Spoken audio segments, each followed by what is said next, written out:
Williams ultimately returned and played several more seasons in the NFL, but the stigma never went away. But what if the league and the public were wrong to judge Ricky Williams? What if he was just ahead of his time?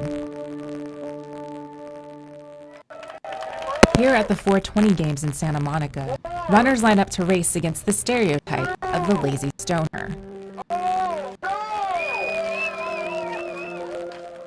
Ricky Williams is in attendance, as is former New Orleans Saints tight end Eddie Lee Williams. My coach had a saying, he said the only day you're going to feel 100% is the first day of training camp. As a former player, I've seen 90 to 95% of athletes smoke.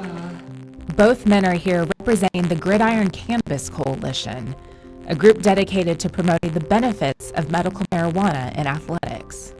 Ricky is one of many NFL players voicing concerns about the misuse of opioids in the locker room. That was my big revelation. I was sitting in the training room one day and I just watched player after player come in to take a Toradol shot just to practice.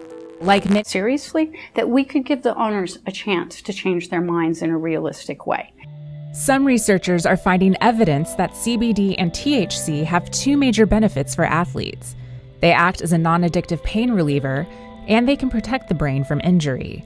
These healing properties should be of interest to a league where addiction to painkillers and concussions have become major issues. Those drugs that they give you, like Vicodin, if they subscribe a high amount dosage to you, you don't have any control over yourself, and you feel like you're out of body. Washington University researchers found that former NFL players used opioids at a rate more than 4 times that of the normal population, and found that 71% of them misused the drugs at some point in time.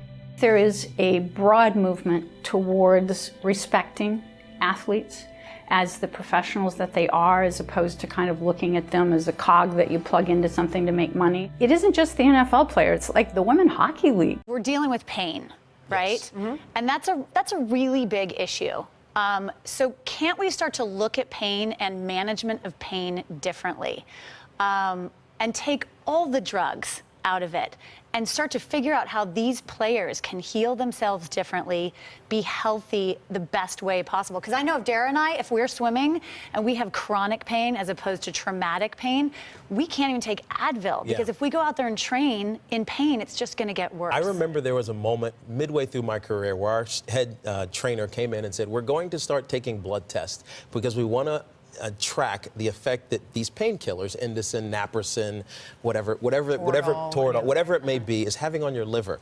From that point on, I stopped. I wanted to feel my pain from then on because of the dangers of some of these opioids. Smart. Cannabinoids, however, are likely not as dangerous and maybe provide as much or even more of a benefit to current athletes who are traumatized on Sunday afternoon. This is not going to go away. This is going to be another very big issue for the NFL. I have no doubt about that.